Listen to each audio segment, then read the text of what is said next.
Cyber ठगों ने Noida sector 19 के ए ब्लॉक के निवासी retired LIC manager Chandrabhan Paliwal के परिवार को 5 दिनों तक डिजिटल अरेस्ट किया।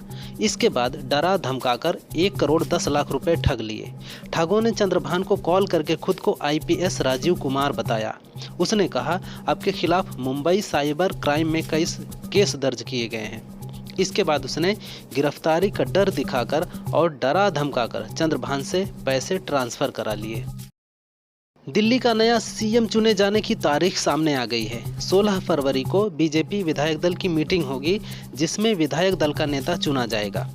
दिल्ली के मुख्यमंत्री पद के सबसे प्रबल दावेदार प्रवेश वर्मा हैं, जिन्होंने अरविंद केजरीवाल को हराया है।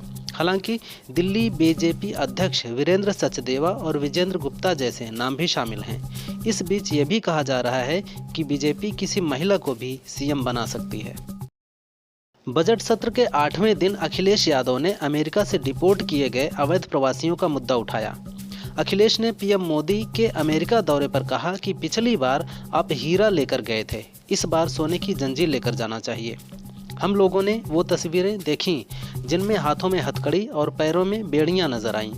10 बजट इसके लिए ही बनाए गए थे। जब 11वां आएगा तो पूरी दुनिया ये देखेगी हथकड़ी बेड़ियां लगाकर भारत लौट आए गए। महाकुंभ में पवित्र स्नान का महा रिकॉर्ड बन गया है।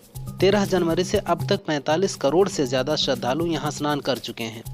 30वें दिन 12 बजे तक 81.60 लाख श्रद्धालु संगम में डुबकी लगा चुके हैं। ये सिलसिला लगातार जारी है। एक्टर आशुतोष राणा ने भी संगम में डुबकी लगाई। अंबानी परिवार भी संगम स्नान के लिए आया और स्नान किया। प्रयागराज के झूंसी स्टेशन पर आरपीएफ के एसआई ने रेलवे अफसर को पीटा, फिर वॉकी टॉकी से सिर फोड़ दिया। वाणिज्य निरीक्षक विनय यादव झूंसी रेलवे स्टेशन पर श्रद्धालुओं को गाइड कर रहे थे। गले में आईडी कार्ड भी लगा रखे थे। इसी दौरान एसआई जसवीर सिंह उन्हें हटाने लगे। परिचय बताने के बाद भी कहासुनी की और जसवीर ने वॉकी टॉकी से विनय का सिर फोड़ दिया। घटना से नाराज रेलकर्मी कार्य बहिष्कार कर हंगामा कर रहे हैं। सुप्रीम कोर्ट ने चुनाव आयोग को आदेश दिया है कि मामले की सुनवाई पूरी होने तक ईवीएम में संरक्षित चुनावी डेटा को नष्ट न किया जाए, न ही उसमें कोई नया डेटा रिलोड किया जाए। अगर हारने वाले उम्मीदवार को कोई स्पष्टीकरण चाहिए तो ईवीएम इंजीनियर यह स्पष्ट कर सकता है कि कोई छेड़छाड़ नहीं हुई है। एसोसिएशन फॉर डेमोक्रेटिक रिफॉर्म्स ने ईवीएम वेरिफिकेशन के लिए नई पॉलिसी की मांग की है। मामले पर अगली सुनवाई 3 मार्च को होगी।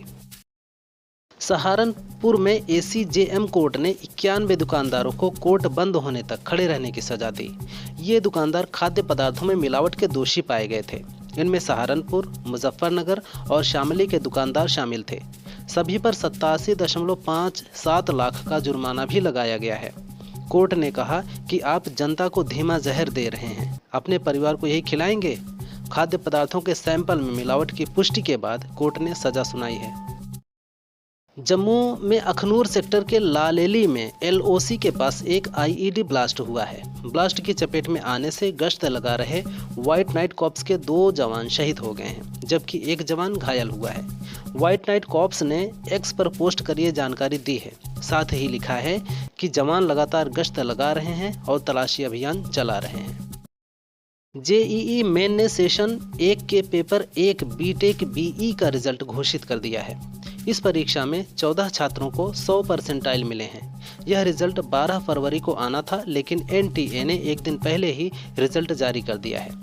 स्टूडेंट्स jeeemain.nta.nic.in पर जाकर अपना रिजल्ट चेक कर सकते हैं। यह परीक्षा 22, 23, 24, 28 और 29 जनवरी को देश भर में 13 भाषाओं में आयोजित की गई थी। महाकुंभ के रास्ते में पड़ने वाले ढाबा संचालकों ने खाने के दाम बढ़ा दिए हैं, जिससे यात्रियों का जमकर आर्थिक शोषण हो रहा है। होटल मालिकों ने खाने के दाम दोगुने कर दिए हैं। कुछ श्रद्धालुओं ने कहा कि इटावा जनपद की सीमा पार करते ही औरैया से लेकर प्रयागराज तक बने ढाबे और होटल खाने के नाम पर लूट मचा रहे हैं। एक रोटी की कीमत 40-50 रुपये तक वसूली जा रही है। 4 लोगों के खाने का बिल 2000 रुपये तक बन रहा है।